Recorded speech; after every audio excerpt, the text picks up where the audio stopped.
संस्कृत पाठ्य पुस्तक कस्तूरी कक्षा 7 सातवीं है ना।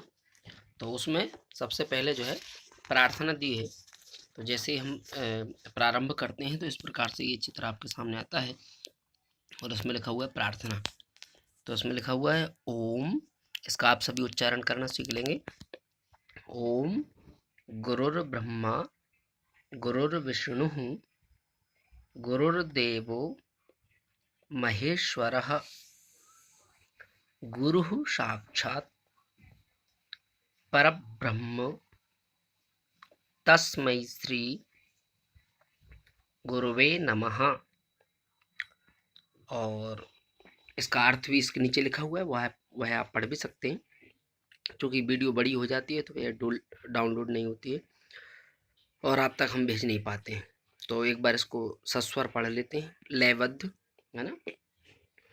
ओम गुरुर्ब्रह्मा गुरुर्विष्णुः गुरुर्देवो महेश्वरः गुरुः साक्षात् परब्रह्म तस्मै श्री गुरुवे नमः। इस प्रकार से आप पढ़ सकते हैं। कई प्रकार की लय हैं, कई प्रकार की तर्जें हैं, आपको जैसा उचित लगे ऐसा ही पढ़ सकते हैं। ओम गुरु, अच्छा कुछ लोग गुरूर कहते हैं, गुरूर, गुरूर नहीं कहना चाहिए, रू को छोटा करना चाहिए। गुरुर, गुरुर ब्रह्मा गुरुर्विष्णु गुरुर्देवो महेश्वरा। आप समझ गए होंगे, गुरु नहीं करना है। तो अगर गुरु कहेंगे तो बाक जो उसके ऊपर गुरुर ब्रह्मा, ब्रह्मा लिखा हुआ है उसके ऊपर रा लगा हुआ है। अगर गुरु कहोगे तो फिर उस रा का उच्चारण नहीं होगा।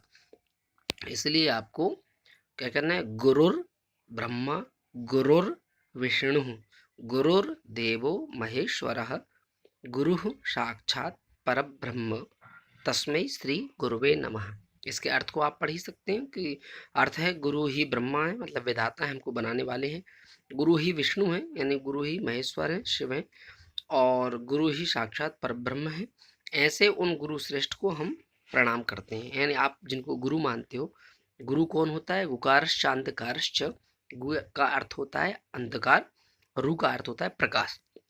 जो हमको अंधकार से प्रकाश की ओर ले जाए उसी को हम गुरु कहते हैं।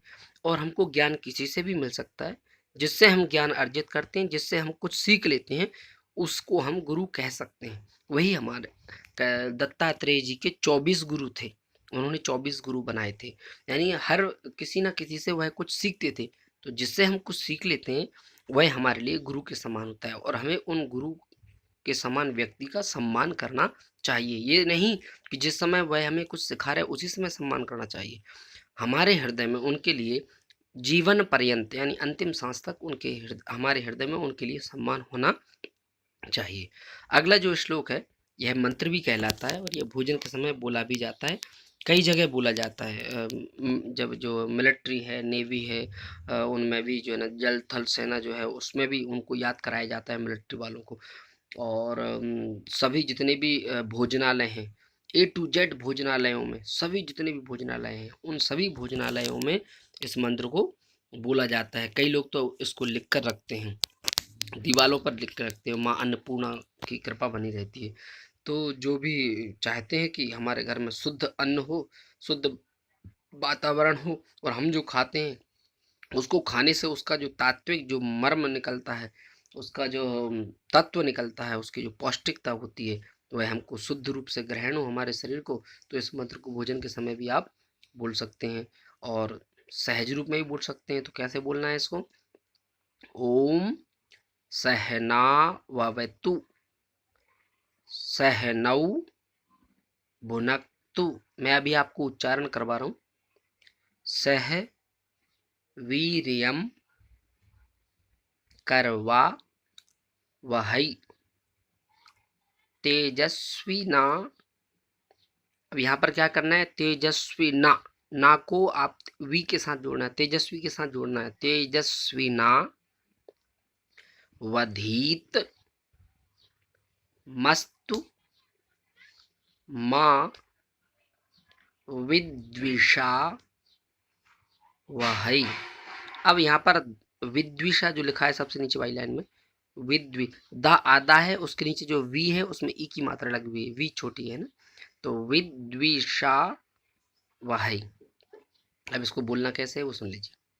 ओम सहना ववतु सहनौ भुनक्तु सह वीर्यं करुवावहै तेजस्विना वधीतमस्तु मा विद्विषावहै।